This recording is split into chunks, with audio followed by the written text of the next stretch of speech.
All right, hey everyone. Mark P. Markets here. Thanks for joining me for another weekly price action forecast. All right, so in this analysis stream, I'm going to be talking about Bitcoin, the stock market. I also want to talk about gold and the dollar. The goal of this stream, for those of you that are new, is to gather some clues or see what kind of potential opportunities we have as the week unfolds. All right, in terms of price action, price structure, and reward risk. Okay. So with that being said, if you're new to the channel, please share your question. Put your question in the chat now. So if it's a stock you want to see, put the symbol, or if it's a coin, an altcoin, make sure you put USD after it. Also, since I am simulcasting today, hopefully the simulcast works out. Just please put one symbol per person so it allows me to answer more questions. Okay, so with that being said, let's get started. This is for educational purposes only. For investment advice, please consult a licensed investment advisor. Also, if my sound is not good, just let me know. Okay, cool. All right, so let's get started. Let's talk about some charts, right? Well, before I talk about charts, as you know, today is Monday. So that means I go over the economic calendar real quick. All right, so let's do that. Again, TradingView has its own economic calendar, and I suggest you check that. Here we go. Let me get on the screen here. All right, hey, everyone. Okay, cool. So just a quick hello. Hey, Ricky, go forth. Good to see you. Romas and Tillin, good to see you all. Schenk, Guy, hey, cool, from Germany. Oh, by the way, this especially goes for the TradingView people. If you'd like to put the city or country that you're watching from, I always think that's interesting and fun. So please feel free to share that. Okay, anyway. So first things first, economic calendar. This is important, and you should always check this, especially if you're involved in any Forex pairs or anything that's interest rate sensitive, because you're looking for, not to trade an event, what you're looking for are any potential range expansion events, is what I like to call them. Something like non-farm payrolls or an FOMC meeting, because it can help you make a decision going into that report if maybe you need to make an adjustment of some kind, reduce a position size, or get out of something. Okay, now so let's take a look at what we got. 9:30 p.m. tonight we have Australia, Royal Bank of Australia meeting. What's that, meeting minutes? Yeah, okay, again, not a big deal. On the 17th we have for the pound, British pound, claimant count change, whatever that is, ILO unemployment rate. Again, these will probably affect the pound itself, but I wouldn't worry too much about the global market. Okay, Euro, we have on the 17th gross GDP quarter over quarter and then year over year. Looks like, again, these numbers probably, I'm guessing, because they don't have the timestamp on this, you're probably better off looking at a more accurate calendar. But I'm guessing that they're around 3 a.m. or 4:30 a.m. or 4 a.m. Eastern time. That's typically when that type of information comes out. Also, we have for the U.S. Retail Sales Control Group and retail sales, that typically comes out at 8:30 a.m. Eastern time. We also have on the 17th New Zealand, Royal Bank of New Zealand rate statement. So there's an interest rate statement. They have the monetary policy statement and their interest rate decision and all that stuff and their press conference. All of that comes out tomorrow, I'm guessing in the evening, Eastern time. So if you're involved in the Kiwi pair or whatever, it may have an effect on it. But I wouldn't worry too much about, again, if you're like in the euro or something, Pound on the 18th, we have consumer price index. Again, no big deal. We also have the Bank of Canada Consumer Price Index Core. Okay, whatever. Just a lot of fancy words. On the 18th also, we have the FOMC meeting minutes for the US. Okay, now, it's just the FOMC meeting minutes, but sometimes there could be a surprise in that report somewhere, and you can get some sort of reaction, but often it's not a big deal. That information is usually scheduled for 2 p.m. Eastern time. So just something to keep an eye on, especially if you're involved in that's more important if you're in any kind of day trades or employing any type of day trade strategy. On the 18th, Australia employment change. We have Australia unemployment rate. Again, these aren't big numbers, so I wouldn't get too worried about those.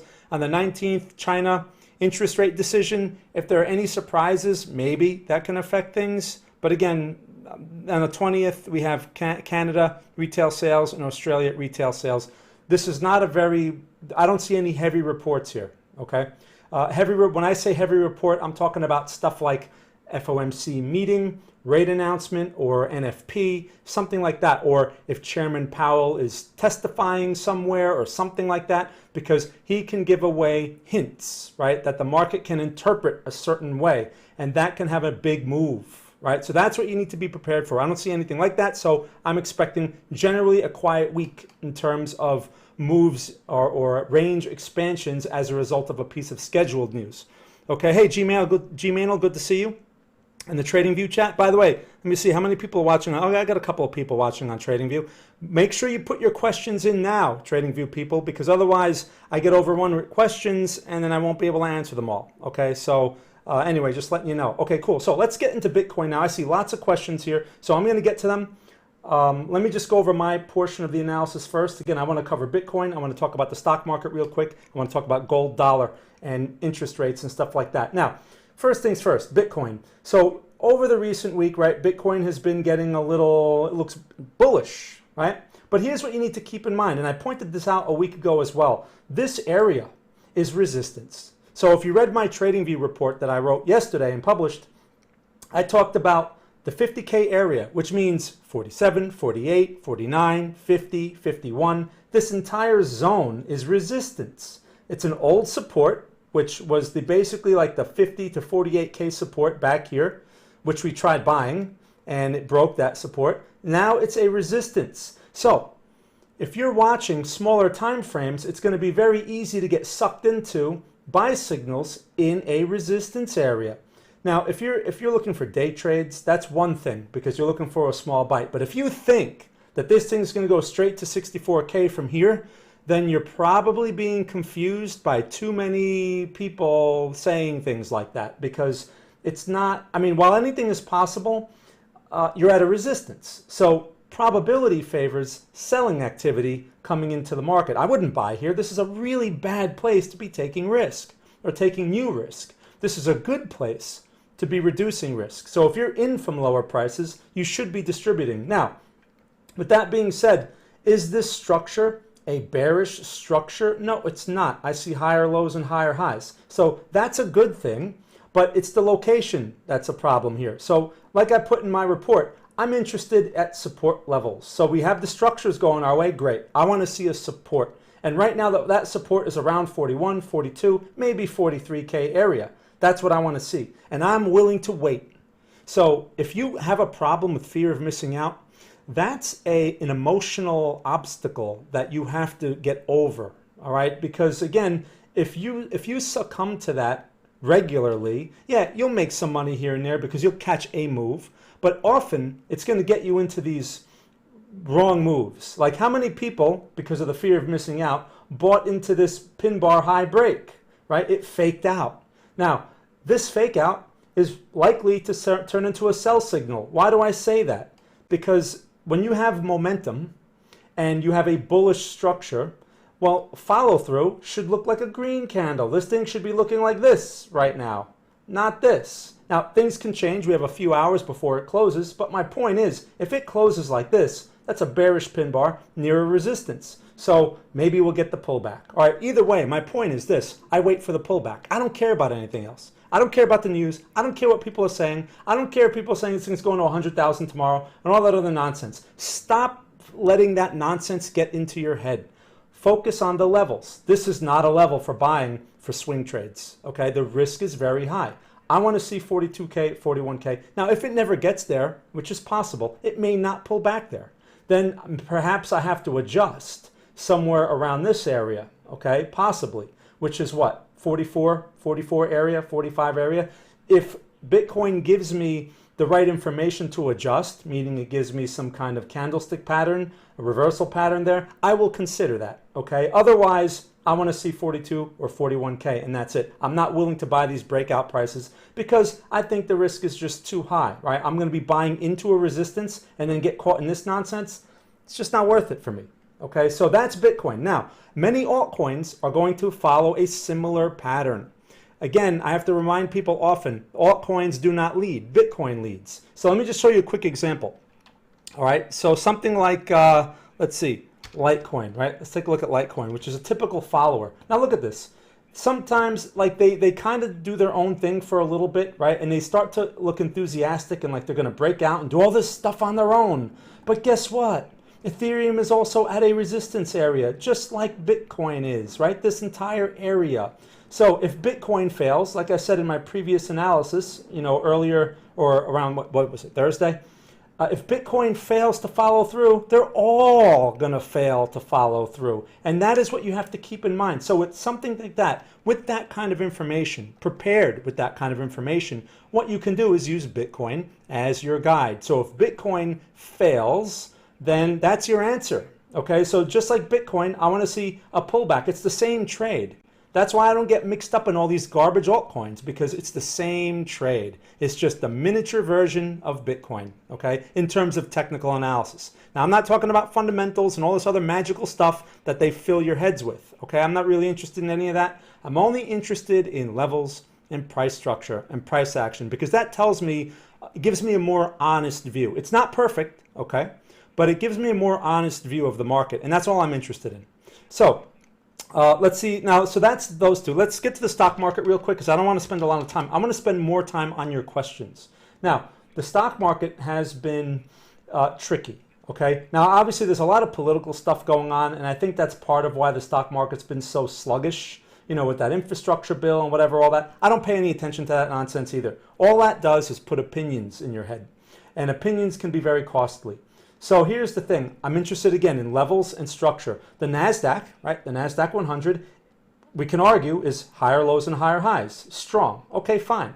But it's been floundering recently, okay? It's been a very tough environment for putting on trades.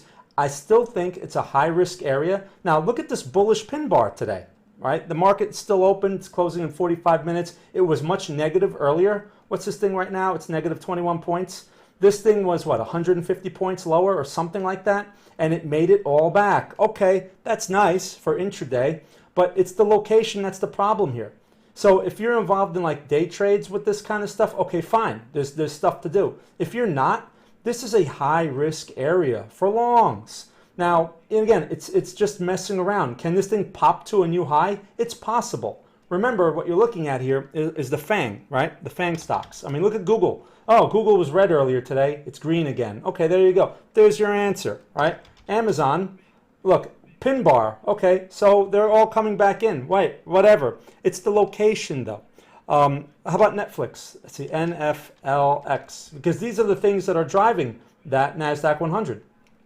There's really nothing that impressive about this, right? Trying to pop up potential lower high. What about Facebook? Let's see. Facebook working its way higher. They all have sort of like this outside bar or this sharp reversal type of situation. Okay, fine. So these are bullish charts, but it's the location that's got me concerned, and it's been that way for a while. And let me point something else out here. Okay? The bonds, right? This is the 10-year note, and I bring this up often. A lot of people don't seem to pay attention to this, and it's a very slow-moving situation. It's not like something that's going to occur on this chart and then you're going to see an effect everywhere. It's going to take some time. This bearish price action that took place over the previous week or 2 weeks or whatever, that translated into a large bearish pin bar over the week before, and then that was followed by this price action, which turned into a bullish pin bar. Here, let's take a look at that. What does that look like? Look at that, right, on the weekly. You see that? So that's a lot of indecision there. And the bonds, you have to understand, the bonds are important not because I like bonds. They're important because that's where institutions basically bet a lot of money. Or I shouldn't say bet, but those players that are in the bond market are mostly institutional players. So they're going to be acting on information that is more concrete, probably a lot of information that we don't even know. So, but the thing with the bond market is you can't take every tick like it's a new thing. So we have to see how this plays out. There's indecision here.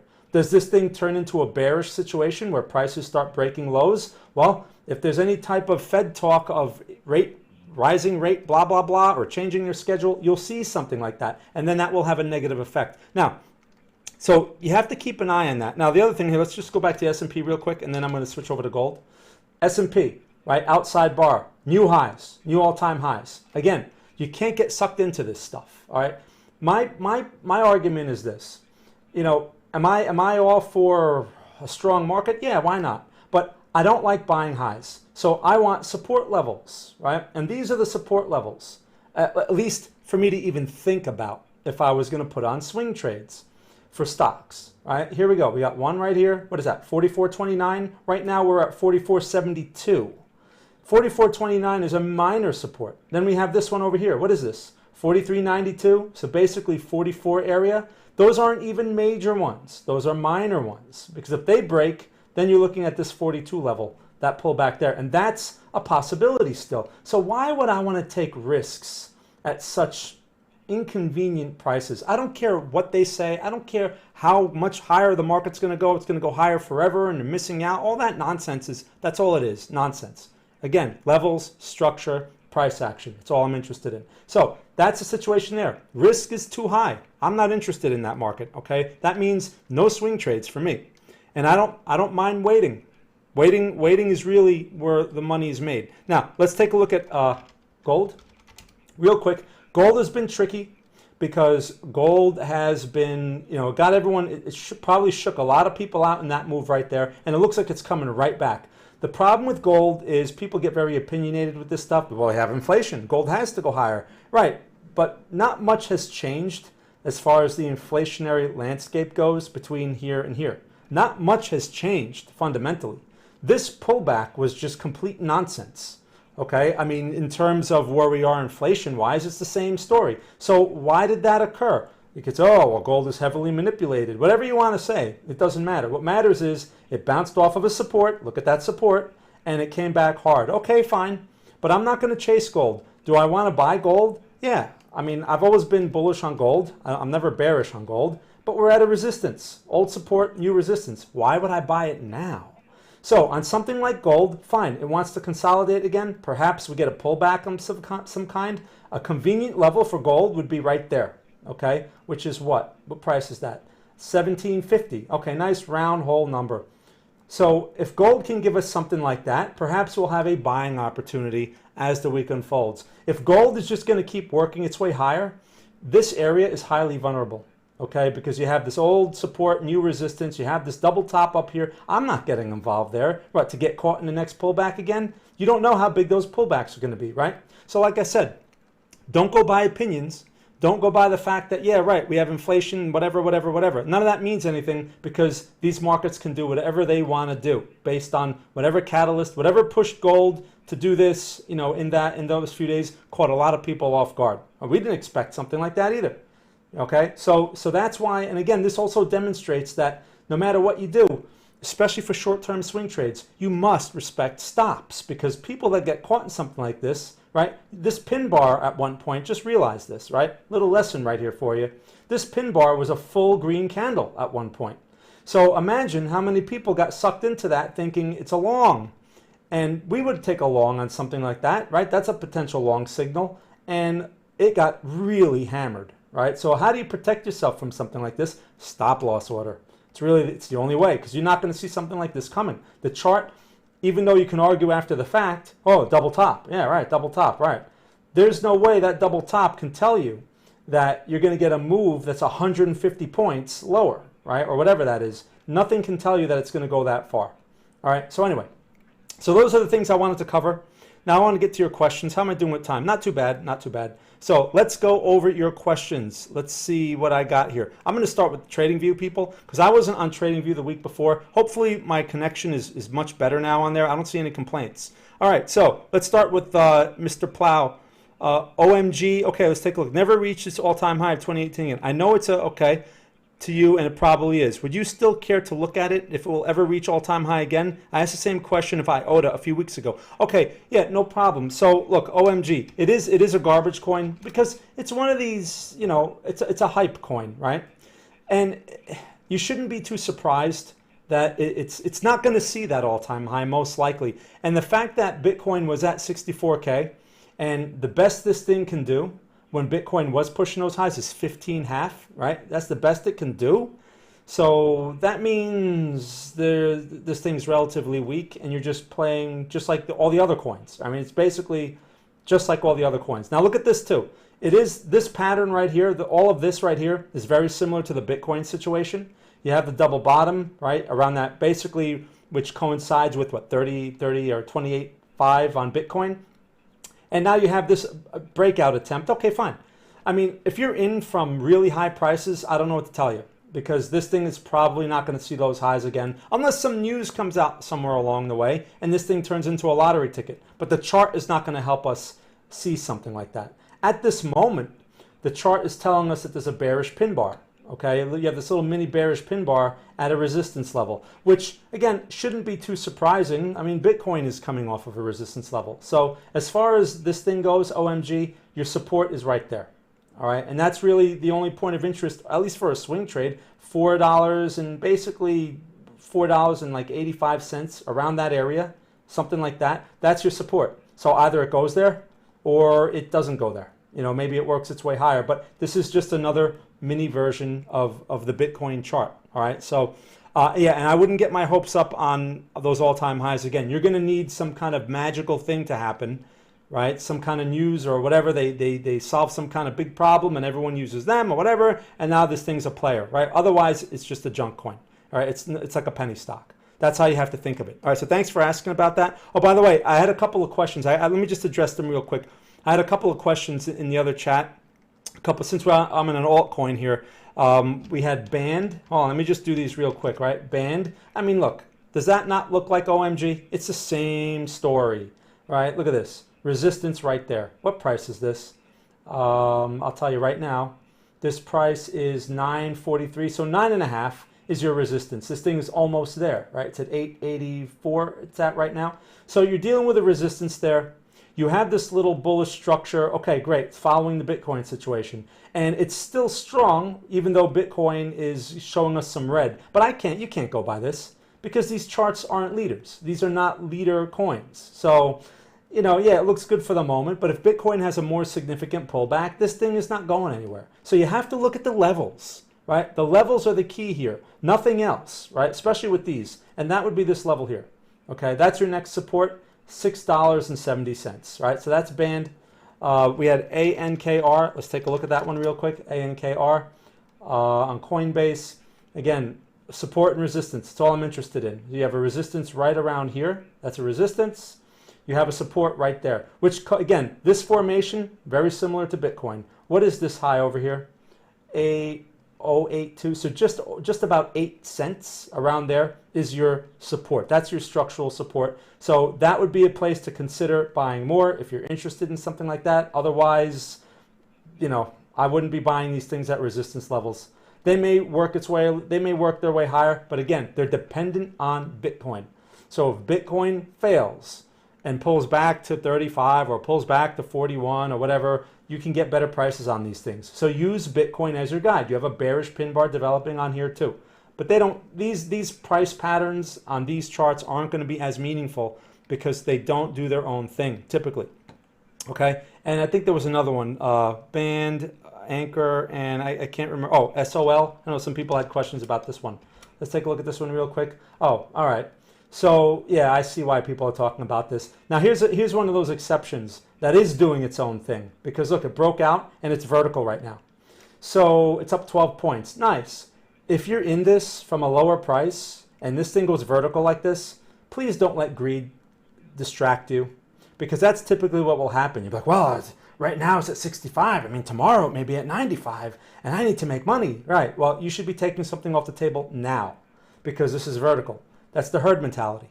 So if you're in from lower prices, take something off. That's the best I can tell you. Otherwise, you're looking for supports, right? And the next support on something like this is right there, right in this area here, old resistance, 49. So basically $50, right? That's your next support. If $50 is taken out, you're looking at this area right here, which is what? What price is this? This is 38 basically, so $38 around there. Those are your support levels. So don't get distracted. People only see, when I talk about these charts, this is all you see here. I'm gonna show you. This is all people see, right? I'm gonna make it real big. Okay, hold on. This is all they see. That's it. That's all they see. They don't see anything else that I talk about. This thing's green. This thing's gonna go higher and higher and higher. You're buying the top. Okay, sometimes I'm wrong about that, but my point is we've seen enough of these, and you should know by now. If you've been following these altcoins for a while, you should know by now, the story with these. So if you're in it, take some money. If you're not in it, leave it alone. Wait for a support. Okay, so those are those three. All right, let me see what else. I'm jumping over to the other chat here. Oh, thanks, Gmail. Opinion on Voyager. Okay, sure. What's the? Is there like a ticker for that or something? Because I'm not familiar with the platform, so I really can't say much about it. Let me just go over the other chat. Let's see. Hey, so Ricky, Jumia, Jmia. Let's take a look. Jumia. So this used to be a mover. All right. As you can see, it's out of play. Okay, no problem. So here's the situation. It's been pulling back. You have a bearish structure, right? You have a bearish structure in play. I'm not going to call this a bearish trend because it hasn't really taken out the lows of this move back here. But this is a bearish structure. You do have lower highs that are intact. And it broke this support and it's on its way lower, it looks like. Okay, fine, no problem. So if you're interested in something like Jumia, the first question you have to ask is, well, where's the next support? Well, let's look back here.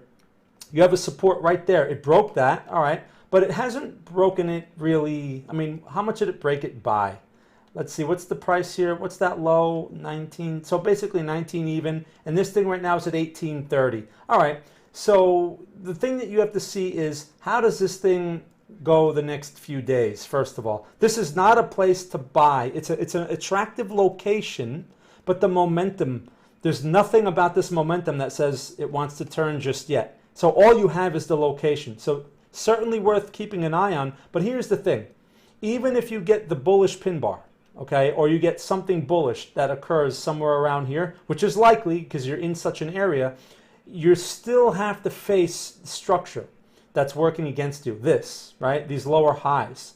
So the conservative thing to do in a situation like this is wait for these to be taken out before doing anything, because as long as these levels are intact, this thing is likely to just consolidate or work its way lower, right? What's this high over here? 2261.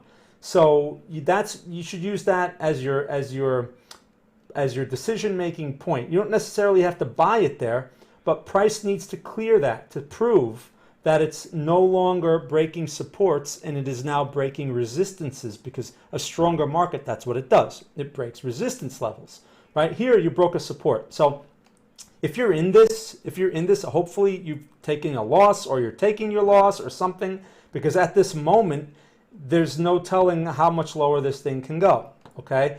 If you want to try to give it a chance and see if it stabilizes over the next few days, that's up to you. But I wouldn't do anything. I certainly wouldn't be taking any new risk at this point on something like Jumia. So thanks for asking about that one.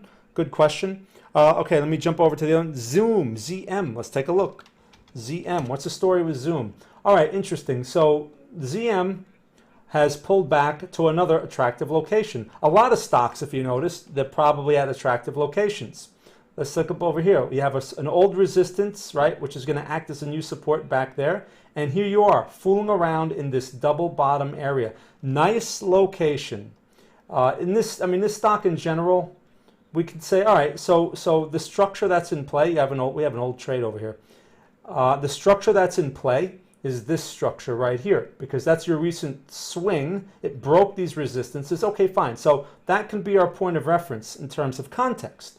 So, okay, you have a good location for Zoom. I definitely give you that. But as far as buying it for a swing trade, it's still too early.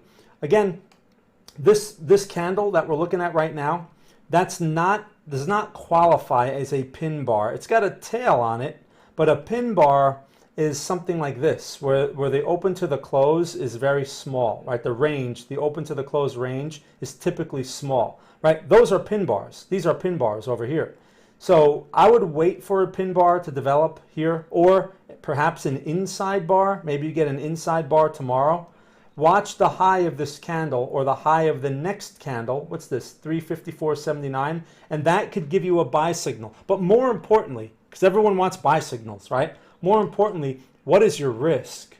And you have to look at these lows right here. So the low of today's candle, which is what? 342.84. So you figure around 342.50, maybe even 342 even. That's where you're defining your risk from. And this thing's at 348, just over a quarter. So you're looking at some risk there, right? Maybe 4 or 5 points. And that's buying it now on this ugly candle, which really there's no reason to buy this thing. So really, I mean, this thing needs to take out 354. So you're looking probably at about 10 points, maybe more of risk, which means you need to justify 10 points. Can this thing run 10 points? It looks like a runner. This thing looks like it could go. So let's see, what is this here? 364 is this level in here, right? And that would be a reasonable area for like a profit target. So I could see 1-to-1 is within reason, but you need to wait for that reversal, all right? Because again, it's very easy to make this mistake, especially with the NASDAQ and S&P. We saw that turnaround on those, right? They're just back at their highs. They're low volume, complacent highs. And this thing is sitting at a support. What happens if the NASDAQ really pulls back, right? Which we have not seen, or the S&P really pulls back 40 or 50 points. This thing is going to break the support because it shouldn't be here. Right now, this thing should be breaking out up here relative to what the NASDAQ is doing. So something to keep in mind there, right? When it comes to this analysis, remember, I'm talking from a purely technical perspective. This has nothing to do with what they do and their report and all this other garbage that comes out about it's a good company. Right? I know you don't believe those things, but a lot of people, that's what they go by. And that type of outcome that you'll get from actually betting money on that type of information is completely random, all right? And when it works out, it feels good because like, oh yeah, it's a good company, and the news said it was good, and they had this product, and right, it all made sense. It was all logical, and I made money, right? But that's just a misconception. It doesn't really work that way. It just seems that way, all right? The market just happened to be conveniently going with you. It's random, is what my point is.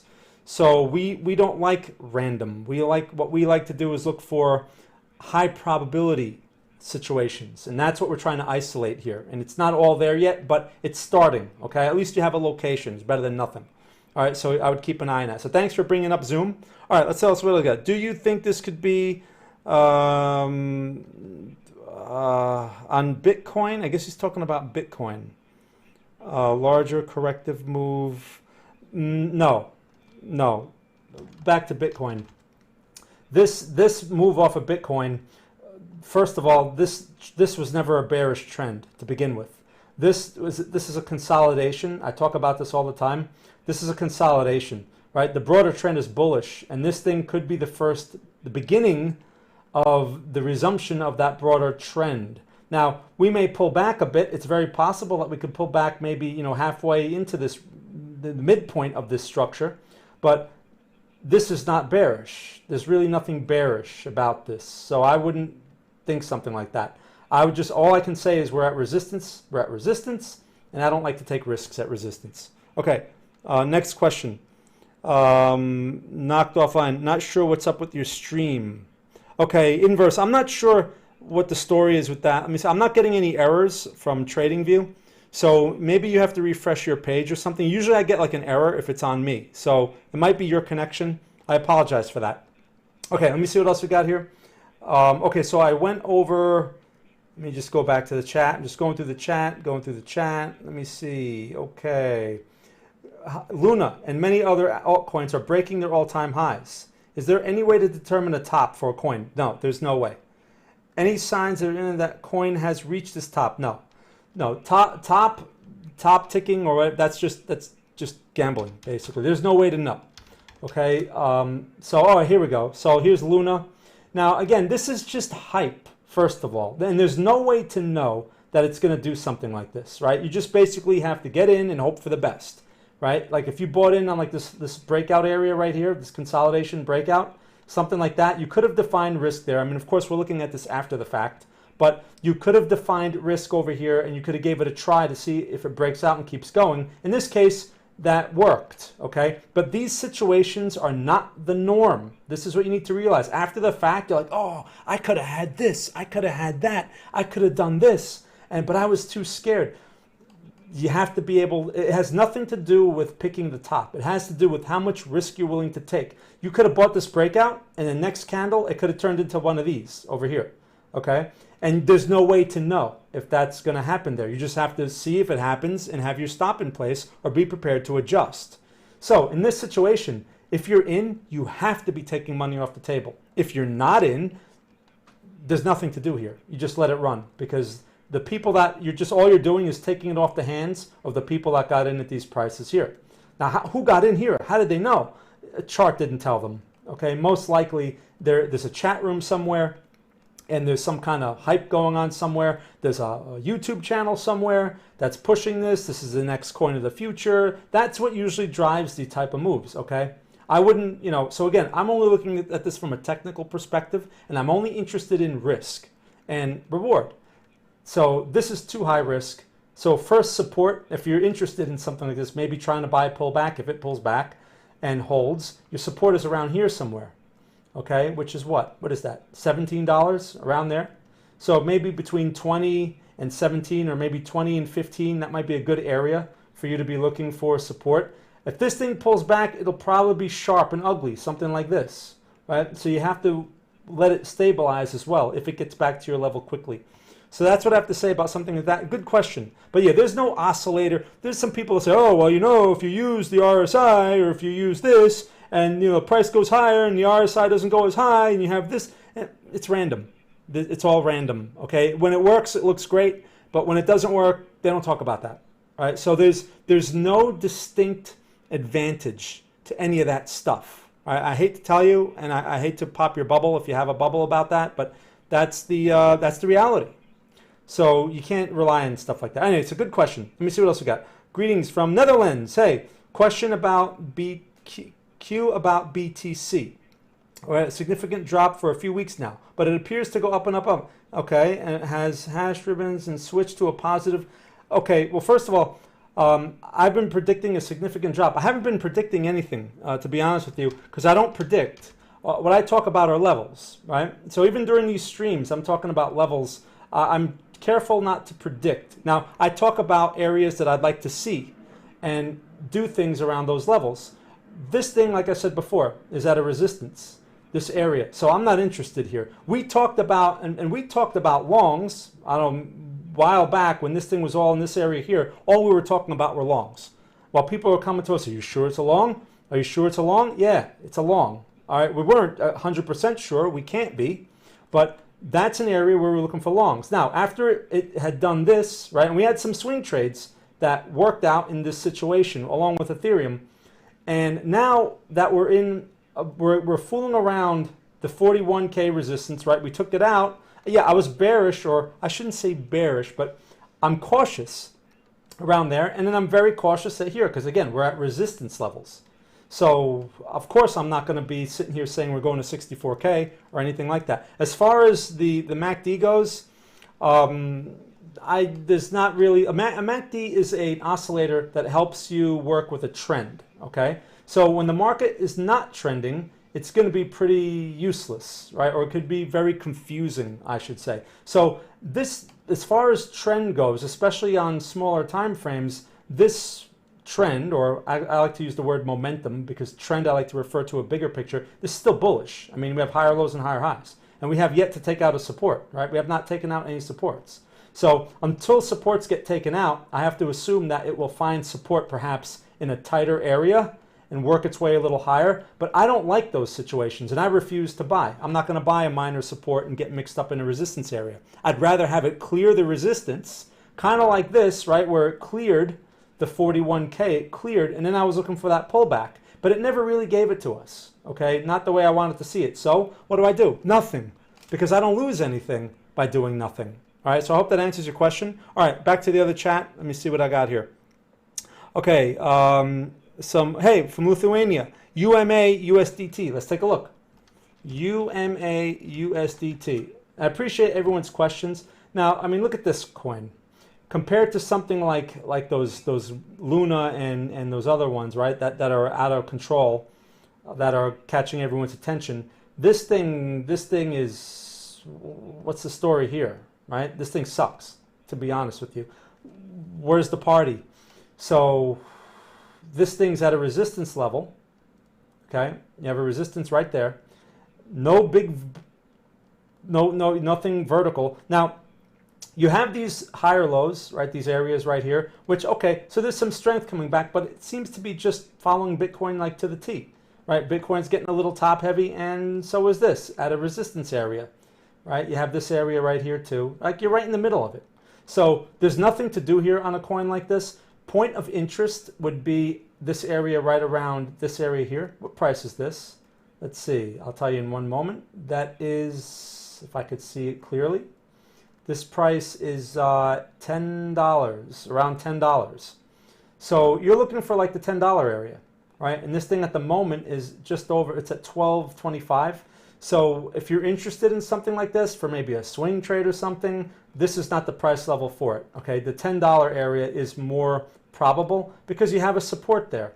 And you do have, well, I said earlier that, yeah, this thing sucks, but I'm saying that because you have some other coins that are going berserk, and this thing I would think would be just doing a little bit better, right? But anyway, you do have this bullish structure here, okay? And it has taken out this high, so perhaps a higher low, right, based on the structure would make sense if you can get the reversal there. But at this moment, I wouldn't do anything with this, okay? I certainly wouldn't add risk in this situation. Again, I'm talking about swing trades. Okay, so that's that one. Let me jump over to the other chat. Let me see here. Is the pin bar we saw today on Bitcoin a bearish signal? Okay, Tillen, could you explain the pin bars through market psychology and how you interpret them? All right, good question. Back to Bitcoin. So now this situation on Bitcoin, I wouldn't really, this is pin bar like, right? I mean, pin bars typically look like the candle before it. See that? The open to the close is narrow. But what you have here, where you have like it tried to break out and then it failed. So that's that. How I interpret that is you have traders that are caught, right? There are all these longs that piled in for whatever reason, and now they're caught. And now this thing is getting heavy on them. Okay, fine. But it doesn't, because you can't sit there and then just look at one candle and be like, okay, one candle is doing this, and that's it, right? Party's over. You can't really do that. You have to look at the context. So it's a resistance area. Is this candle unexpected in such an area? No, it's not unexpected. It's a resistance area.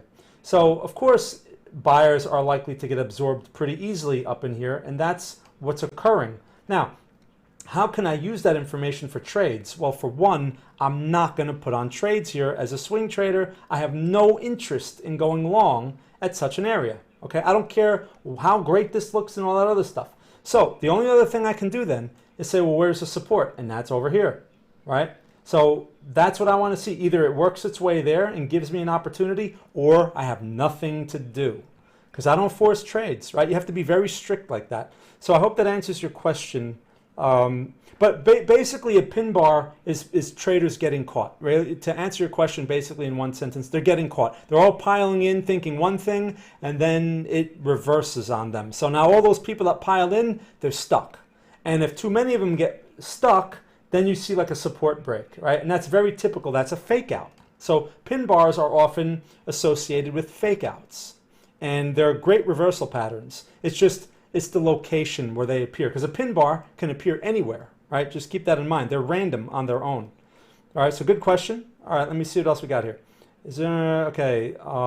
So, and the question is the pin bar we saw today a bearish signal? Well, yes, it is bearish, but I wouldn't, like I said, it can turn into a sell signal if we take out today's low tomorrow, or if we take out tomorrow's low today. That would be a sell signal, but to get short, if you're asking about a short, no way.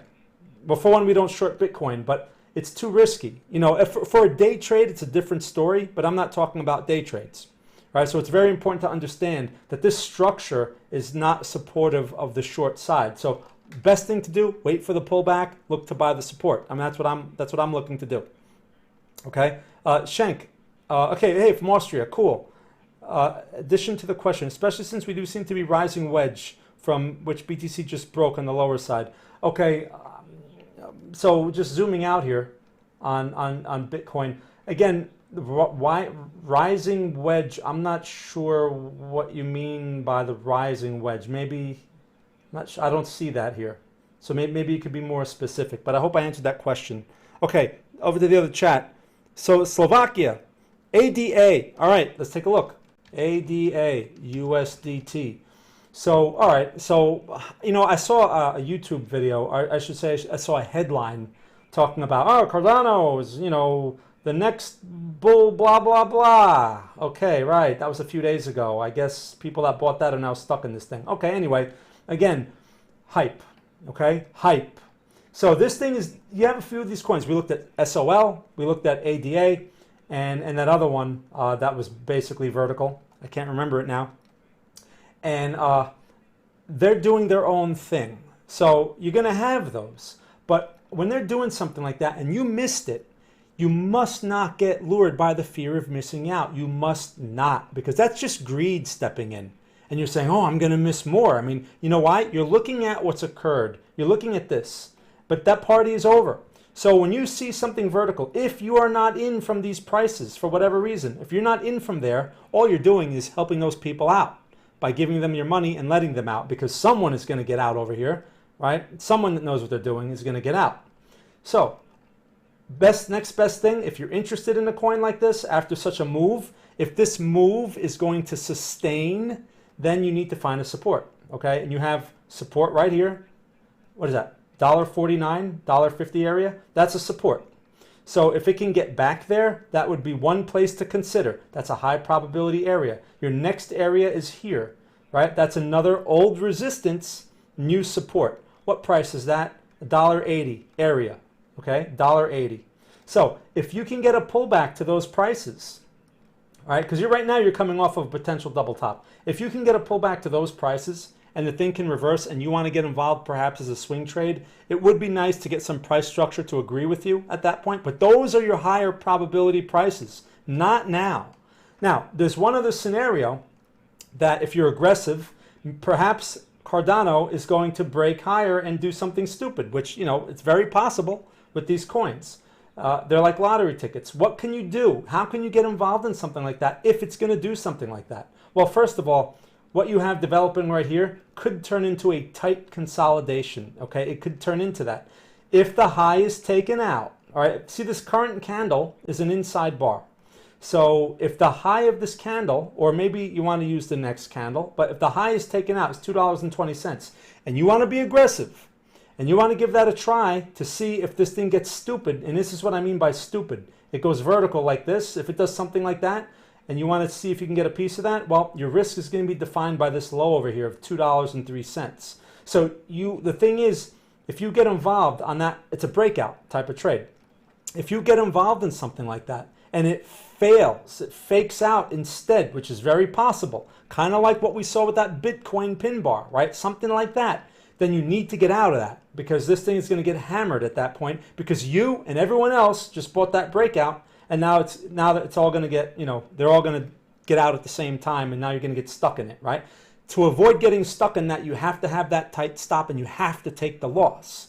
That's aggressive, all right, if you're interested in something like that. At this moment, there's nothing to do. But if it goes for the breakout, what I just outlined there is a possibility for an aggressive type of breakout trade. Again, for a swing trade. And if you get the vertical candle, you try to let that thing run until it gives you a hard time. Most importantly, when you're in a trade like that, what you're looking for is the reward risk. So if you're at this point, let's just say it starts to break out, right? Let's say tomorrow's candle looks like this, all right? Let's just say it looks something like that, and it's trying to break out. You're like, oh yeah, okay, cool, I'm buying that, all right? Let's just say. So your risk at that point would be defined by $2. Forget 203. You should put it the whole number, $2. And you're buying this thing at, you know, what is this, 224, 225, something like that. Maybe you're buying it at 230, all right, and you're risking about 30 cents. And, you know, and to make money with these things, you have to plunk a lot of money into that, right? You have to put $10,000 or whatever it is in order to make something decent when this thing runs. Or maybe you're using leverage. I don't know. It doesn't matter. But what matters is if it goes up to like 230, 240, whatever, and then it goes straight to $2, you need to take that loss. Now, if it goes vertical, you need to make at least the 30 cents that you risked, or whatever, 30, 40 cents at minimum. You need to make that. All right, and if the market gives that to you, you start taking something off the table to justify your risk. Otherwise, if you go in and you're making like 5 cents or whatever, and you're risking 30 cents to make the 5 cents, you cannot win over time. So that type of trade requires a lot of babysitting, just so you know. And if you're not experienced, then it's probably not a good idea. But anyway, I hope you found that helpful. My breakout rant. All right, let me see what else we got here. So good question. Hello from Lisbon. Hey, Lisbon. Obrigado. That's all I can say. Hello from Malaysia. Cool. Hey, welcome. Can you see XRP? All right, so I'm going to jump over to XRP, and then I'm going to take a look at the other chat, XRP USD. Let's see. Is this thing doing anything stupid today? Let's see what we got going on here. So it was vertical, right? It was stupid over the previous couple of days. Okay, fine. Notice I have a line on my chart here, previously drawn. And notice that it gave you some hesitation, not exactly on the line. These things are not exact, but near that line. This is a resistance area. $1.20, right? This area right here. And look, you got a pin bar, or that's actually a doji, I'm sorry. The previous candle is a doji, followed by this red candle, which is turning into a sell signal. So if you're in this from a lower price, now would be a good time to take some profit, hopefully, if you have some profit. If you don't have profit and you bought the top, you should probably get out and take the loss, because the risk is relatively high from such a level. This thing can easily pull back to this price right here, which is what?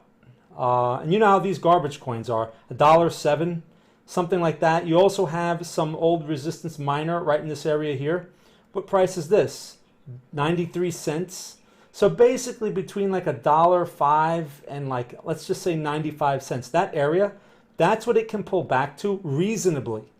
So again, I don't want people to misunderstand. I'm not making predictions here. What I'm saying is it's a possibility based on the structure. This thing may give you a green pin bar tomorrow and go higher. I don't know.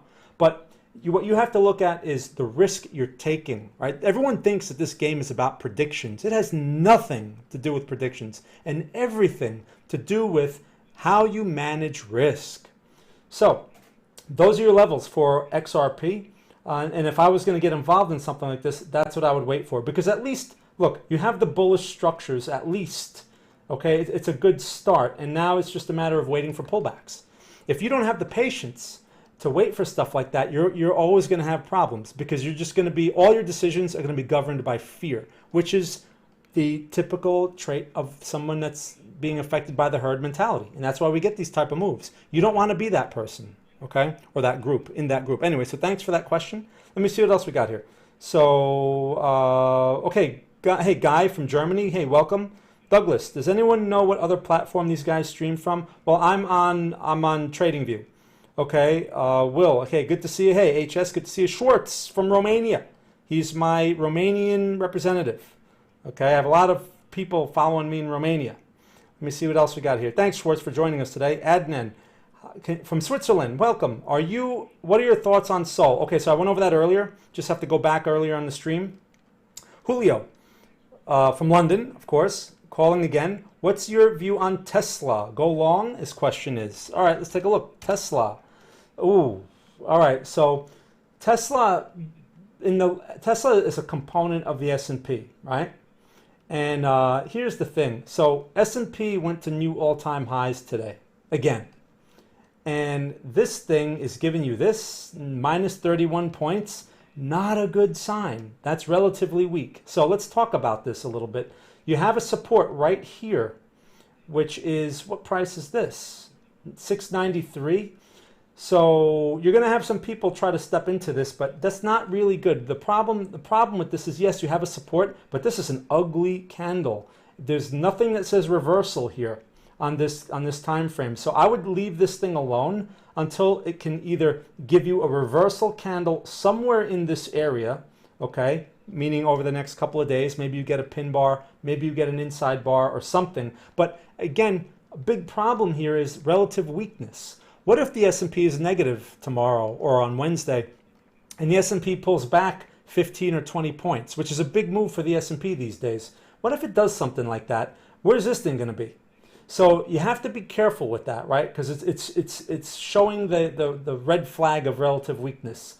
And I especially look for these. Tesla, you know, before it was an S&P component, it had more of a chance to trade on its own or on its own news or whatever's going on in its industry.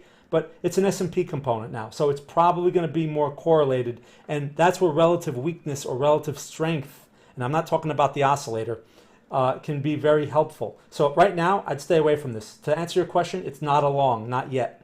I would look for support here, which is what? What price is this? 621. You're looking at 621 or possibly where it is now, but you need some candle support there. You need some sort of reversal pattern to measure risk from. Can't measure risk with this candle here. Okay, so I would leave that alone and wait for some sort of setup or see if you can get to the lower support. If the S&P breaks over the next few days, breaks lower, hold off until there's some stability there too. It would be nice. What would be an ideal situation is if the S&P can get to a support and then this thing is lingering at a support as well. At least you have the S&P behind you in that situation, okay, which can be very helpful. So I hope that answers your question about Tesla. Let's see what else we got here. Okay, just going back to the chat, So I went over Tesla. Okay, Andre, check out Solana, strong alt project. Okay, yeah, so we took a look at that. Wow, notice all these mentions and questions about SOL. That's, as a contrarian, sell. That's what I would do if I had some. Definitely get out of some if you're in some, because if everyone's interested in it, party's over, right? Now, if people are telling me about SOL a month ago and they're like, this thing's going to blah, blah, blah, blah, blah, blah, that's a different story when it's out of play. But the whole world is seeing it now. Sell. All right, I'm exaggerating, but you know what I'm saying, okay? Contrarian, think like a contrarian. Any advice on buying call options on SQQQ? Pete, that's a good question. Okay, SQQQ, call options. So for those that don't know, SQQQ is the Ultra Pro Short ETF, which means the market needs to pull back, and if the market pulls back, this thing will benefit. Now, otherwise, this thing typically just goes lower and lower and lower. We've had some call options on the UVXY and also on SQQQ, and we've lost a lot of money on those positions, you know, in recent months because I took some bets on the short side. I was too early. I'm still in an SQQQ call option, but I got like 5 months out or something like that. So might as well hold on to it. It's worth like 50 cents. Okay, and I paid like $2 for it, or maybe $2.20, whatever. So I'm just gonna, it's a gamble at this point. But the time value, the theta decay is the problem with this thing. So I would avoid options on these, especially with this S&P and this situation we have with the stock market. You're better off buying the shares outright because at least you don't have that theta decay. The options, of course, are going to be cheaper. If you're going to do options, buy a year out, at least a year out. It may cost you $2 or something like that. You know, buy maybe a few strikes out, and you know you're paying $3 or $2 for it or something. But hey, it's better than just watching your theta decay evaporate your premium like that. And that's typically the problem with those longer, you know, with this type of instrument. So you're better off just holding on to the ETF shares and just accumulate some and then wait until this thing starts to go. Now you can't use this chart as a guide because this is a derivative chart. So you have to use the NASDAQ. And I mean, think of this thing. This thing refuses to break any supports. So maybe if you want to try to top ticket, again, you're gambling, but at least, you know, the reward risk is in your favor at such a location. And then maybe you add to it once it starts breaking the supports. But again, in this low volume, high stimulus environment with all the political nonsense going on, you need a catalyst that's really going to shake this market out. And it's going to take some time. We may have to wait another month or something or two. But, you know, definitely a good location for such an idea. So I hope that gives you some perspective on it. Okay, so thanks for asking. All right, let me see what else we got. So that was SQQQ. All right, how am I doing with time? Okay, so not too bad, not too bad. Let's see, maybe get some more questions here. So I went over XRP. Hi, from Slovenia. Welcome. I follow you and Andrew from 2017. Oh, cool. Wow, I appreciate that. We're the only two that he still follows on TV. Okay, that's cool. You give a realistic perspective on markets that I like. Thanks. I appreciate that. I appreciate that, Esuban. That's a very nice compliment. Okay, because a lot of people, they're very action oriented, and that's why I'm not very popular, because I don't sell hope or anything like that. Okay, hello from Turkey, and thank you for all the knowledge. Oh, no problem. Thanks and welcome.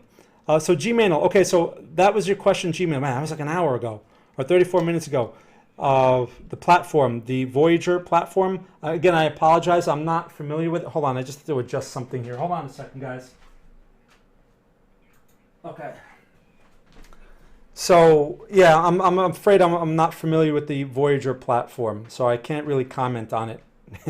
I'm watching myself go off the screen. All right, after a coin has a previous all-time high, what levels do you expect it to reach? Are fib levels reliable or is it completely unpredictable? Okay, avoid, good question. So to answer your question, excuse me, sorry, wow, what a mess today. Okay, sorry about that. All right, so to answer your question, when a coin goes beyond an all-time high and you have no levels, oh man, I just watched myself sneeze. I'm sorry. So when something goes beyond its all-time highs, you can use fib extensions to get an idea. I'm not going to go over it here real quick just for interest of saving time.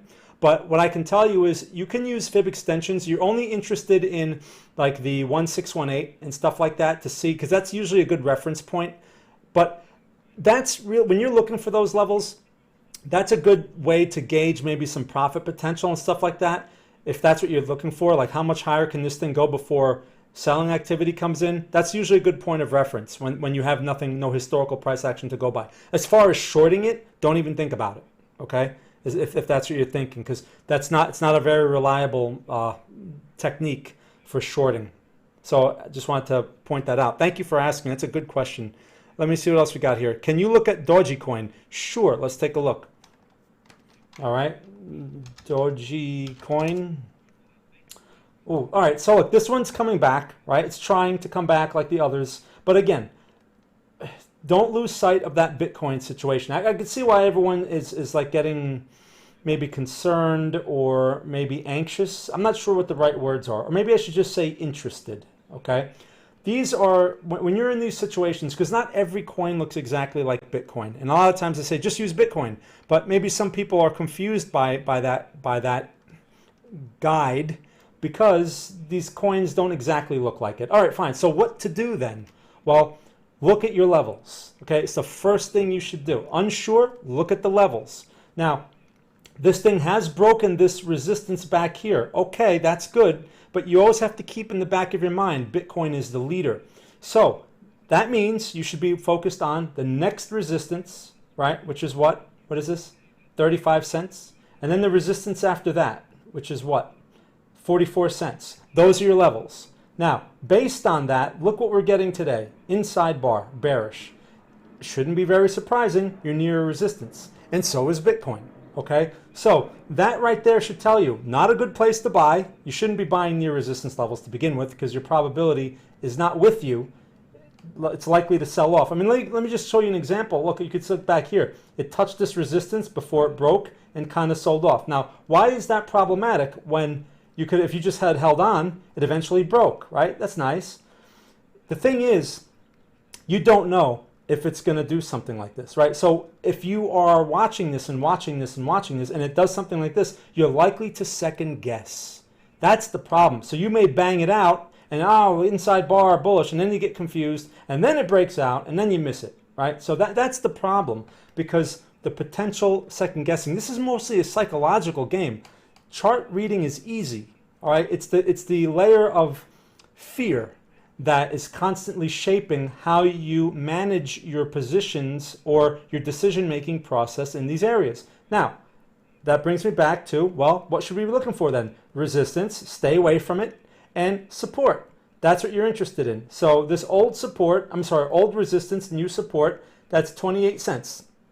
This thing right now is at 31 cents. So it's got a few cents, right, to go.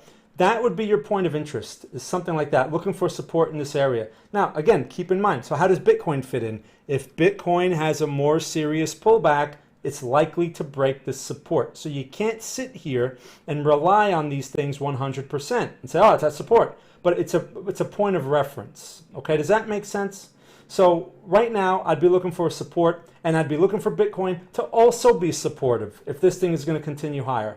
If you're in it from a lower price, it would be a good idea to just take a little off the table and then see if this thing can go further, because you have broken a resistance, and in theory it should produce a higher low and it should make a higher high, right? If that structure is going to stay intact. Now again, that's not a prediction. That is something that is likely to happen based on the structure. Now, the market may not agree with what I'm saying and it may break all the supports, right? But Bitcoin is going to have to lead that. So that's usually where you can get your cue. before, this market starts doing something ugly. All right. Usually have a lot of warning. So thanks for asking that question. I hope that's a good answer. Let's see what else we got here. Jumping over to the other chat. So, all right. So I went over Doji. All right. Romasid, got that. Okay. Thorium, greetings from BC. Hey, welcome. What price structure do you see in XCH? Okay, let's take a look. XCH, USD. Let's see. Oh, what a mess. So if this is the correct chart, let me see. XCH, USD. This is, I see no price structure here, right? This is just one elongated consolidation. I don't know what the story is with this thing, but if these are bad ticks, I don't know if these are bad ticks up in these long tails, but there's nothing really to do with this. There's no trend. If I make this really big, if I really zoom in here, right? Because obviously this is what is this thing? I can't even read the price. It's like $1 or whatever. This really, what do you do with this? You try to buy like a low price and then you put in a sell order much higher and see if it takes you out, if it can produce another one of those tails, if that's a true price. Again, I don't know. There's really nothing much. There's nothing to say about this chart. Wouldn't do anything with it. Okay, so thank you for asking about that one. Yashwant, what do you think of the stock market? At which level is it Elliott wave? Oh, okay, that's a good question. So, all right, you mentioned the stock market. Now, I've mentioned that a couple of times, but let's bring the S&P up, right? Because the S&P is a nice example of the stock market. And as we could see today, up 12 points. This thing was negative at one point today. And we're closing at all-time highs. Again, you're going to see a lot of celebration about that. So where are we Elliott wave-wise? Well, to answer that question, usually it's helpful to really zoom out. Let's take a look at a weekly chart. I mean, you got to be nuts to buy at these. Look at this thing. You got to be nuts to buy the highs of the high of the high. It's like the worst place to buy. And people are like, what are you talking about? Stock market goes up forever. No, this thing hasn't pulled back yet. Okay. So as far as Elliott wave goes, we can count the waves inside of this structure since the March low. And what do you have in here? You have like a 1. This is your first wave. This looks like your second wave. This is your third up in here with a tiny. So this is like a 5th wave if you look at it from this perspective. I mean, I really have to zoom out to get a more sensible count. But this is like a wave 5 of a 5 type of thing. All right, that's why it's such a highly risky area. All right, if I can count 5 waves, so thing with Elliott wave is you don't have to get caught up with, I need to look back 10 years to get an accurate count. Really, you're just looking for a recent structure and you're trying to get a count on that structure, right? Don't make it overcomplicated. Elliott wave is very easy to complicate. If I can count 5 waves, which I can count multiple times in this thing, then that's risky because after 5 waves are completed, typically you follow what follows as a corrective wave. Now, it doesn't mean just because you can count 5 waves that tomorrow it's going to start, but the thing is the risk is very high as far as buying because your chances are you're buying the top of something, right? So that's what I'd say about that. I can't give you an accurate label here, but I could say it looks like a 5 of a 5, all right, which means not a good place for going long. Thanks for asking that question. By the way, I'm from India. Oh, well, welcome. Okay, cool. So Marco, greetings from, Monterrey, Mexico. Oh, mucho gusto, Mexico. Nice. Irina, okay, Anchor, Band, and Sol, USD pairs. Okay, I went over those earlier. Please don't forget, I appreciate that. Yeah, I went over those earlier in the stream. Okay, at the very beginning of when I was going over people's things. How do you see Cardano? I bought some at 140 and sold some because I see some risk now. What to look for? Okay, so I went over that. Okay, cool. No problem. All right, let me just go to the other chat here. How am I doing with time? Let me just take a look. Let me take a look real quick. Okay, not too bad. I'm going to go for a few more minutes. So I like to answer people's questions. And I appreciate everyone's questions. I went over Dogecoin. Read your Oh, cool. I really liked it. Looked for an email to write you, but couldn't find any. Okay. Well, you can always send me an inbox or something. I know sometimes I'm slow with answering these things. I apologize for that. I just have a lot on my plate, so it's hard for me to get to everything. But you can always send me like an inbox or something if you have a question. But thank you. I appreciate that. ADA, okay, I went over that. Sorry, but signal problem. Okay, yeah, not sure what's going on. some people may have a connection situation with TradingView. I don't see any. I'm not getting any error messages from TradingView or on my streaming software. So it may not be me. Usually I get some kind of error message. Okay, so you might want to maybe refresh the page or something. Not sure how to help you with that. Okay, ADA went over that. Can you look at TWLO for a possible entry point swing trade? Okay, Twilio, TWLO. Let's take a look. So he's asking about a possible entry point for a swing trade. Now, does this not remind us of something like Zoom? Right? Ugly candle today. So, and now we should not be seeing an ugly candle. The market is now closed. We should not be seeing an ugly candle with the S&P at all-time highs. So right away, red flag, relative weakness. So as far as swing trade, my answer is no, don't like it. Okay, just for that reason alone. Now, let's look at this from more of a technical perspective here and where we are in terms of levels. You have a support right there. So the location isn't bad, all right? Also, this is a possible failed low area because you have these lows over here and it's slightly lower. So you have some of that going with you. Okay, fine. Where's your next support? If that breaks, where's your next support? It's around here. Okay, so what price is that? That's around 309. You could probably round that to 3 even, right? 300. So those are your supports that you're looking at. You have a current weak candle. It closed basically near its low. This is too early to buy, especially if we get a pullback as the week unfolds in the broader stock market. So what I'd wait for on something like this is you do have the location. Now here's another thing I have to point out, because yes, you have a support, but this entire structure right here, this entire structure is a consolidation. That's not a trend. Okay, maybe the bigger picture is, the bigger picture was there was a bullish trend, and since then it's been consolidating. So in this situation, you have to keep in mind you're buying in the middle, right? The middle of this range, which is basically, if you're buying it now, you're buying it like right around there. It's sort of the middle of the range. You also have this structure as a point of reference as well. So, and that is a bullish structure, but you can't lose sight of the broader context. I know this may be confusing, but you do have to look at these different things in light of each other. So, with all of that being said, you're buying in the middle, which kind of reduces the probability even further, but you do have a support. So if anything, if you want to take the risk on something like that, wait for some kind of reversal pattern at least, like a pin bar or an inside bar over the next few days, right? At least. Now, if the S&P pulls back, this thing is probably going to break these supports, and you're going to be risking probably $5 or maybe $10 on something like this, right? But this thing tends to be a mover. If that support breaks, then you're looking at this here, 309. So I would wait and be very conservative and be very selective with this one. Okay, not the best choice. Let me show you one real quick that someone brought up in a previous stream. Someone brought AMC up, okay, in a previous stream, and they asked me about a swing trade off of this pin bar right here. That's what it looked like at the time. It looked like this. Now, you see the difference? That's what it looked like at the time when this person brought it up. I said, yeah, that's a good setup. You have the double bottom. You have all kinds of things that are in favor here, and the trade is working out. I mean, it's green since that guy called it, or he mentioned it in here. So that's an example of what a good setup it looks like, okay, compared to something like Twilio or Zoom. All right, so I hope that gives you some perspective there. Thank you for asking. Let me see what else we got here. So just going back to the chat. Okay, hold on. So ADA went over at Twilio. Okay, got it. Hello from Norway. Welcome. And greetings. Can you please talk about how to take profit at what % rise and how to set a stop loss at what okay.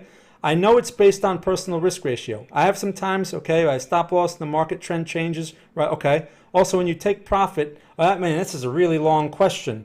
All right, so let me see how can I answer that in a brief way. At what rate do you want to exit the market to avoid your capital not being affected by the market pullback? All right, look, first of all, Chef, and that's a good question. There's no perfect way to do this. So if you're getting stopped out and the market turns right back around in your face, most likely your stops are too tight. That's the first sign of that, right? Which means you're probably not using market structure, or you're using time frames that are too small, but you're expecting too big of moves, right? That's very common. Like people will pull up like a 5-minute chart, but but then they put on a swing trade and they'd be like, my 5-minute chart and I'm expecting 1,000-point profit, but I'm only going to risk 10 points, right? You can't do that.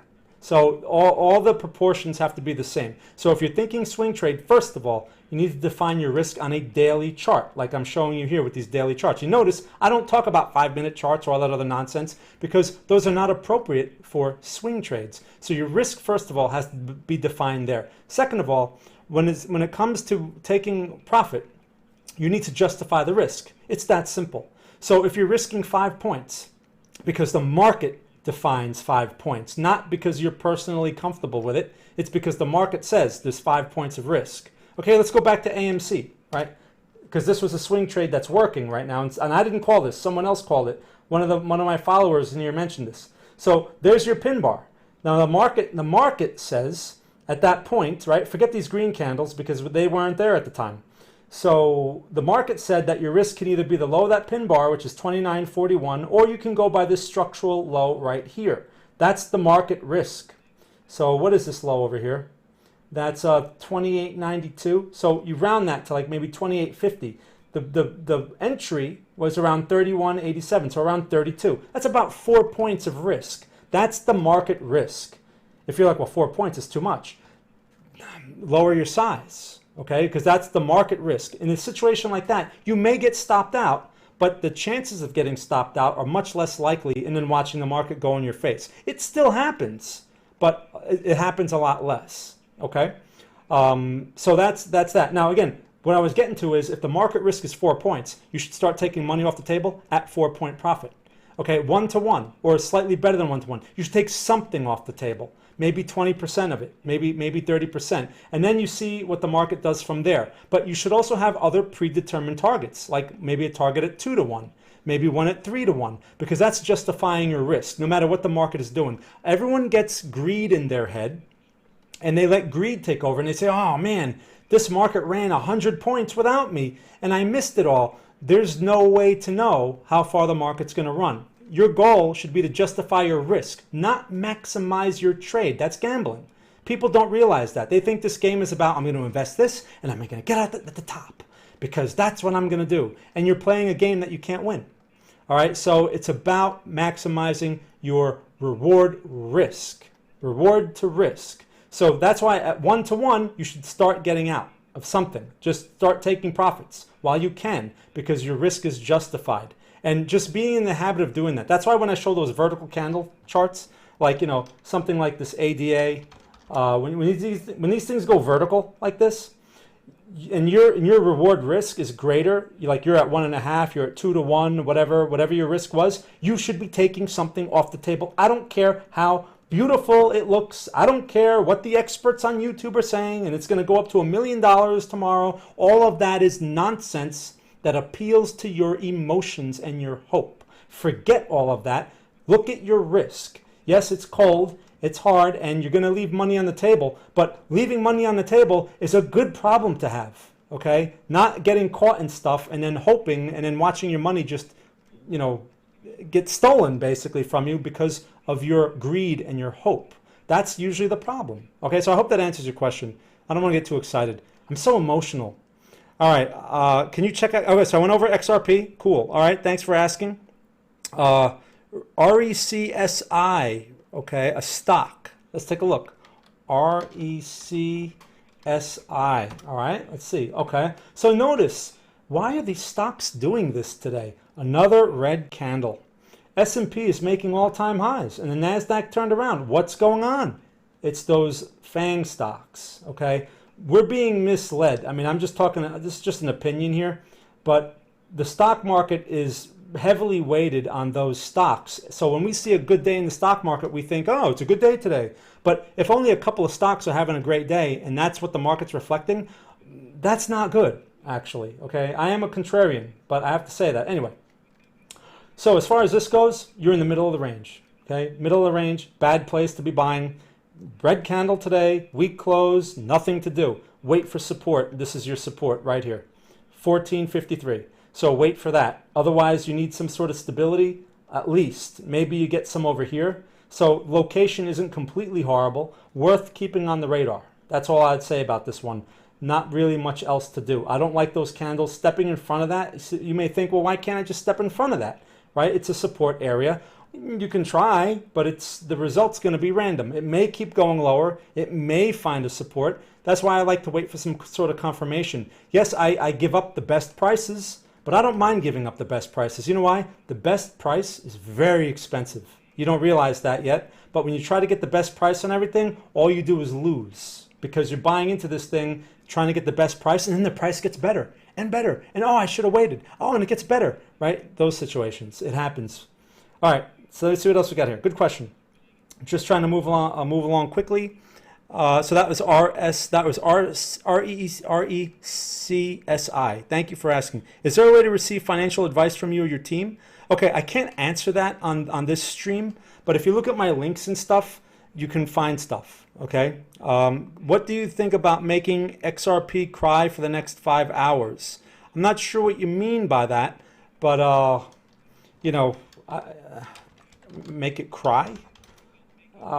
Yeah, well, I mean, it's pulling back. Maybe that's what you mean. Not sure what you mean by that, but okay. Good question, or thanks for mentioning. Okay, no problem. Hey, now you know that you were on. We'll have to watch the reruns. Oh, Steve, okay. So, see, I'm not sure why, Steve. You may want to question TradingView about that. Hi, any thoughts on synthetics, SNXUSD? All right, let's take a look. SNXUSD. What's the story here? All right, similar situation like we've seen in many of these other ones, right? Look at this. We're getting these red candles across the board, right? We're starting to see these red candles right off of a resistance. Look, first thing that you should check when you look at these things, first thing you should ask yourself, where am I in terms of levels? And look at this. Look at this right here. I mean, that should tell you right there. You have a look at this pin bar. Look at this right here. That should tell you right there, bad place to be buying. Imagine all those people who don't know any better and they bought into these green candles. I'm buying right into a resistance because I don't know anything about resistance. So, and then they get stuck. Why is it red? I don't understand. Well, bad area. Okay, so what you have to do is wait for. And I wasn't making fun of you, by the way. I'm just saying. You know, those are my. Some people misunderstand my making fun of voices. So this area right here, bad area to be buying. You're looking for supports. If you're interested in this thing. If you're in it, you should take something off the table because other people clearly are. And you don't know if this thing is going to go back to the middle of the range or test this low. So again, you have to look at it this way. Again, we're looking ahead and we're looking for potential areas where an opportunity can develop. There's no way to predict if it will go that way or not. So when you're in a range like this, right, you have the midpoint of the range, which is often a bad place to be taking a position. But in a situation like this, why I would even consider that is because it attempted to break out. So that's fine, because that means that there may be some strength in this thing, and what you want is for all these people to bang it out, the people that just bought it recently, and they're going to bang it out right here in that midpoint. And that's where you want to be buying it, right? That's where probability is in your favor. But you need to wait for confirmation again. Look at this pin bar. I mean, look at this inside bar situation right here. Look at this. Look at this right here. It's not exactly an inside bar, but you get the idea. Look at this. See that? You want to see something like that at the support level when it revisits it again. Or maybe you go to this lower level here, which is what? $7.15? So those are your levels, right? So basically, to keep things, to stay out of trouble, you basically look at it this way. Either the market comes back to a level that I'm interested in, or I do nothing, okay? And sometimes doing nothing means you're going to miss one of those vertical moves. But let me ask you, how often do you think you're going to catch a vertical move that's going to work, right? They're very, very rare, and it's often a gamble. Oh, I see TradingView is giving me a hard time now. I saw that. It gave me a hard time. All right, anyway. All right, so good question there. I hope that answers your question. Let me see what else we got here. That was SNX, yes. What should I buy for the next 5 hours with leverage? I can't tell you what to buy in the next 5 hours. I didn't see any buy signals really on anything. Hi guys from Argentina, welcome. Can we take a look at Corsair from the long investment perspective? Okay, what is that? Is that, let me see, I'll type that in. I guess it's a stock? Let me see. From a long-term investment perspective? Oh, it's a gaming company. So, all right, let's zoom out. All right, long-term, all right, let's take a look at a weekly chart. So look at this thing, right? Obviously, not too long ago, this thing was on everyone's radar. You could see, right, made these highs going into, what was it, January or whatever.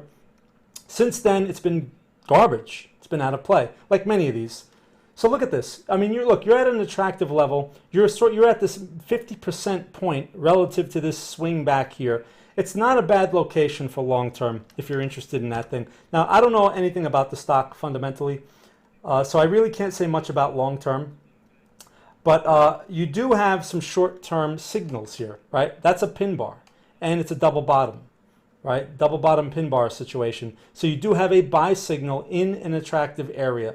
As far as long term goes, really what should shape your long term and short term decision making is your size, right, and your risk. So for long term, like in a situation like this, perhaps you have some amount of money set aside that you want to invest in something like this, right? This would be a good place to maybe put, let's just say, I'm going to just throw a round number, $1,000, right? That's not much, but let's just say you have $1,000 to invest in this thing at $26.82. Out of that 1,000, you're not going to buy all $1,000 here. Maybe you buy $200 worth, okay? Which is what, 20% of your allocation, of your target allocation. Only 20%. And if it starts to go your way, then you can add $100 at a time. It breaks the resistance, you add another $100. If it breaks lower instead, you don't start putting on the rest of it. You don't start dollar cost averaging right away. You let this thing stabilize. Keep something in mind. Dollar cost averaging, people talk about it. I've seen articles where they talk about it like, oh yeah, it's just something that you do with anything. You don't do that with anything. You need to do that with a high quality asset. I don't know what the story is with this company, but they're probably not like as successful as AMD, I'm guessing, right? Something like AMD, that makes sense, right? A solid company like ExxonMobil or Walmart or one of those, Intel, Microsoft, those are solid companies. Those would make sense for dollar cost averaging. You got to be careful with these, because what if this thing goes, you dollar cost averaging, you buy too much of it too fast, which is a typical problem, and the thing goes to $5. Right? So you have to be careful with that. All right. So I'm not going to spend a lot of time on that explanation, but I hope you get the idea. So thank you for asking. Lagging, he says. Lagging. Okay. Yeah, it might be your connection. Do you know cotton on TA? No. If yes, do you think this is TA videos? Okay. I'm not sure who that is, but yeah, I'm not. I watch a lot of YouTube videos just to see what's going on in the world, and I don't know that person. So thanks for asking. Okay, no problem. That was when I sneezed. Okay, wow, I'm just catching up now. How do you get 35 cents resistance for Doji? Is it based on the number of touches? Well, no. So just back to Dogecoin. Let me get Dogecoin back on here.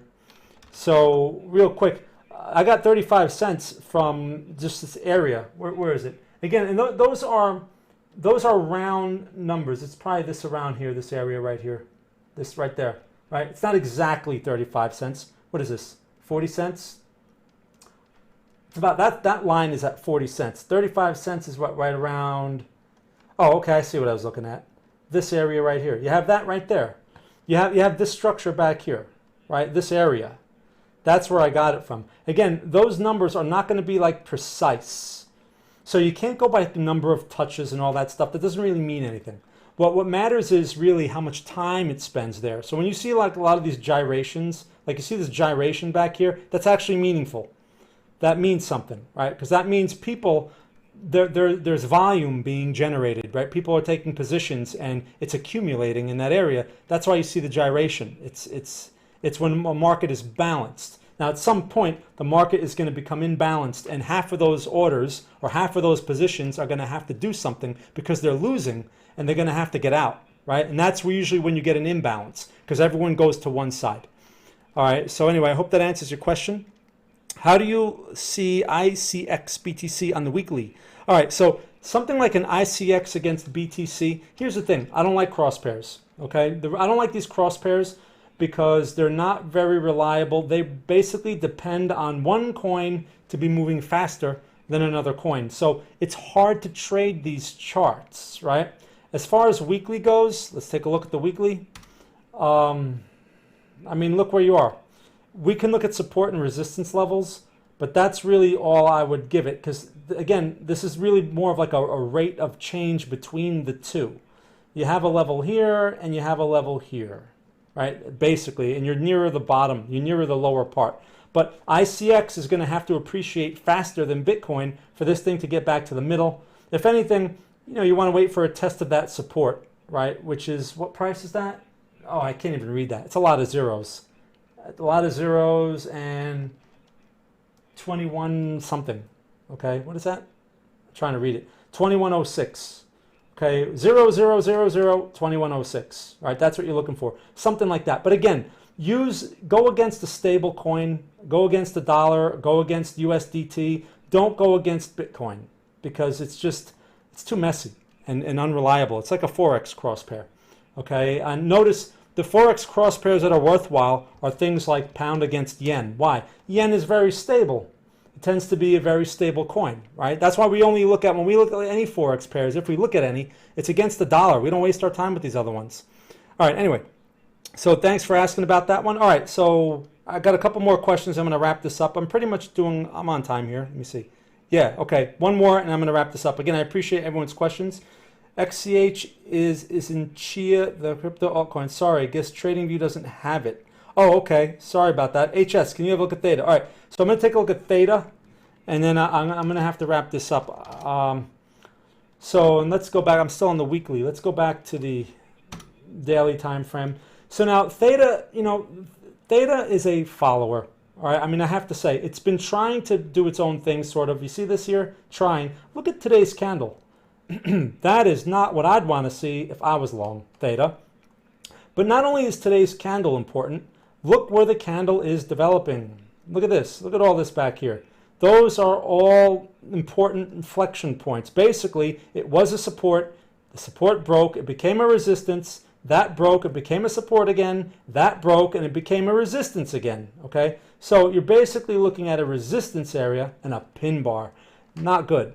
So I wouldn't want to be long. If you are long, wouldn't hurt to maybe take something off the table. Now, I know you're more long-term oriented, so in a situation like that, again, you can't go by like every tick if you're like in these things for a longer term, but it doesn't hurt to maybe take small portions off the table and then reinvest those portions at better prices, right? There's nothing wrong with doing that, but when you're long-term oriented, it's a much different game, and it's hard to play in and out.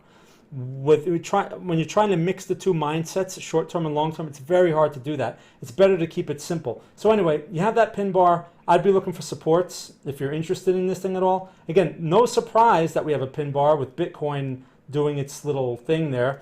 So you're looking at supports around these levels here, right? Those are your supports. And with something that's less expensive, like something like this, you can't sit there and look at every precise line. You have to look at the area, right? So this is your area, this whole area right here.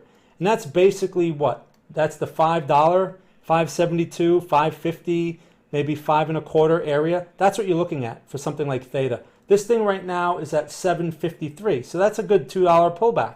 That's possible.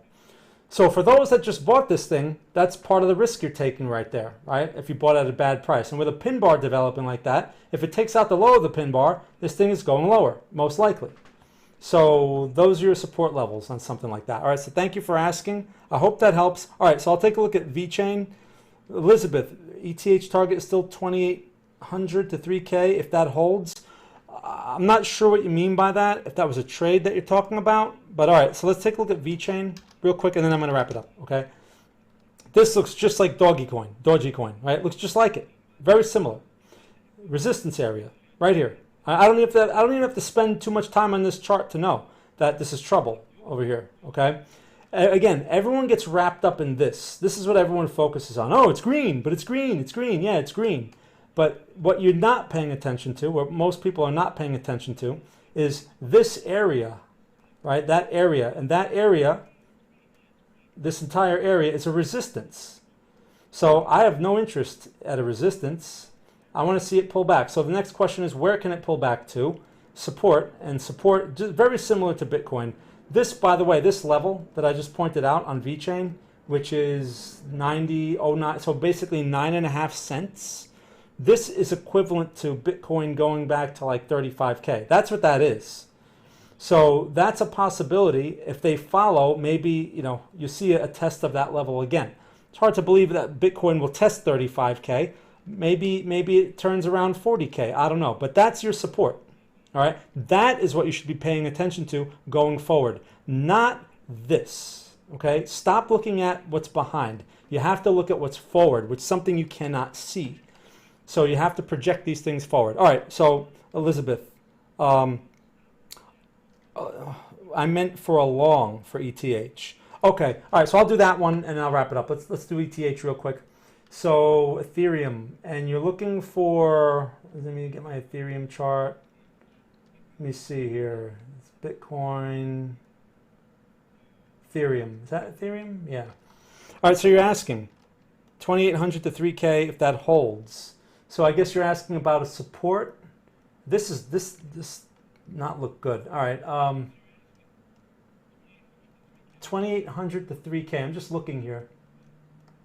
All right, you have a support there, right? You have this right here. That would be an area of interest. Yes, I would agree with that.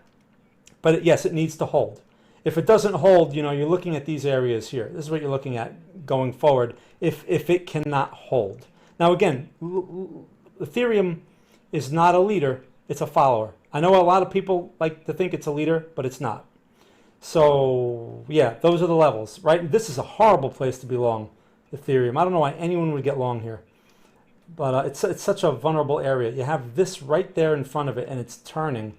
So now look, just because I say that doesn't mean it's going to turn and go all the way back to the supports. The next candle may be a bullish pin bar, and it may break higher because this structure is bullish, but we have to see some sort of pattern that says it wants to continue, right? That's why shorting something like this is also a bad idea. So while you have to look ahead, like I just said, you know, ignore this. Well, you shouldn't ignore it. You just have to understand how this plays into the decision making, okay? And basically what that structure gives you are supports to consider, proportional supports, right? You could use fibs for that. You can just look for previous supports. There's a number of ways you can define those supports. All right, what should I buy for the next 5 hours? Wait, hold on a second. All right, so is that it on there? Let me just see. Great session. Very helpful. Okay, I went over ICX. What should I buy for the next? I told you I can't answer that. What can you buy for the next 5 hours? I have no idea. With leverage to give me 40% profit, that's an unreasonable question, I have to say. Because for one, you're asking for trouble. You're gambling. 40% profit, I don't have an answer for that. Okay, again, you're probably looking at, for one, 40% is ridiculous. That's, I don't know, you need to get that out of your, that's unreasonable, I should say. And if anything, you're looking at a day trade, okay? But I'm not here to talk about day trades. So maybe find another, there's plenty of gurus on you know, wherever that'll give you something to trade. All right, oh, you know what? Okay, you know what? Hold on a second. Adam. All right, no problem, Adam. Yeah, really, like that, do not go into this thinking I'm gonna make 40% in 5 hours. You're asking for big trouble there. That's gambling. All right, so when you have to use leverage and stuff like that, especially if you haven't been doing this for a very long time, very long time means if you haven't been doing this for years, you're setting yourself up right there. All right, Adam, look, no different than what we looked at here. Do you see? Look at these lines. I didn't even draw the line in this chart today. You notice the line was on my chart when I pulled it up, which means we were talking about this in a previous stream, and I had the line drawn, okay, in advance. Look where that pin bar is developing. It's my Seinfeld impression. Look where the pin bar is developing. You like that? Okay, I'm trying to be fun. You know, I've been doing this a long time when I'm doing Seinfeld impressions. All right, look at that. So bad place to be going long, good place to be getting out, and looking for supports. Like I said, waiting is the key. So where are the supports? You have one here. You have one around here somewhere. Again, these things are not perfect, but they're points of reference. So you have one like in this area. What price is that? I'll tell you in 1 second. That is $11, right? $11 area. So that's where you really want to get interested, right? So you have that, or you have 13 and a quarter. That's where you want to be interested. Not at these prices. The current prices are where you want to be interested in getting out. So I would hold off on those bearish pin bars. Like for example, that's a nice example of if you just bought this thing and that's the candle you see after you bought it, that would probably be a good sign to just get out and take your small loss, because that can turn into a big loss. I could be wrong, right? These things sometimes produce pin bars at highs and sometimes keep going. But look, this is what usually happens. See that pin bar right there? And then look what occurred after it. So what makes a candlestick pattern, what gives it any weight, is really the location. And look at that resistance area. So I would definitely stay away from that. All right, so thanks for asking. I'm going to wrap this up now. I want to thank everyone for all these great questions. I hope you got something out of today's stream. And thank you again for the people that gave me the coins. What's the deal with the pin bars? Are they pins or are they bars? No one knows. Oh, right, that would be Seinfeld. Right. What's the deal with pin bars? Are they pins or are they bars? No one knows. Right, I like that. Okay, I could see the Seinfeld. Yeah, okay, nice. These days, not everyone may know who Seinfeld is. All right, so I want to thank everyone. G-Manuel, thank you for the coins earlier. I apologize for not having anything to say about Voyager because I just don't know enough about it. I don't want to just make stuff up. You know, I don't want to spread fake news. So again, but I appreciate the question and I appreciate the coins. He gives me coins every single time I do one of these. So it's very generous of you. Thank you very much. And the week before, I wasn't even on TradingView and he gave me coins. So thank you. Thank you. All right. So everyone, I want to thank you all for taking some time here to participate and to ask me all these great questions, especially like on TradingView. And it's a great community there and the other chat that I have here. Thank you so much. Again, you can find me during the week. You just have to look around. I try to do these where I simulcast every Monday.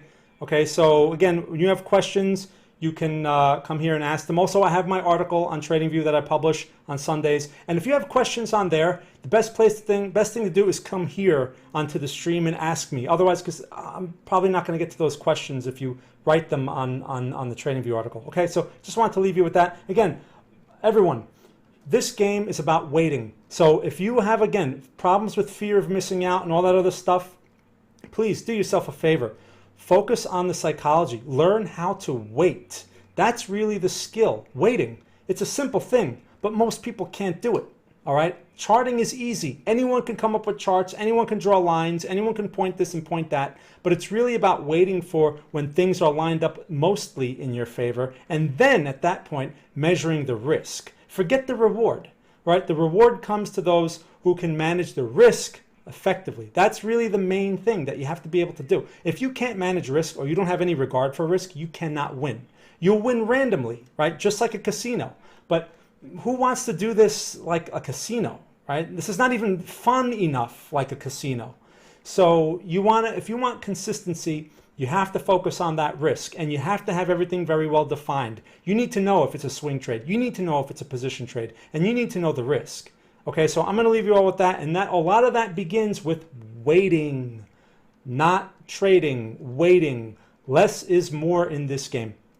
All right, everyone, so cool. Thank you all again for watching wherever you are in the world. Have a great day or have a great evening, and thank you very much for your attention and for watching.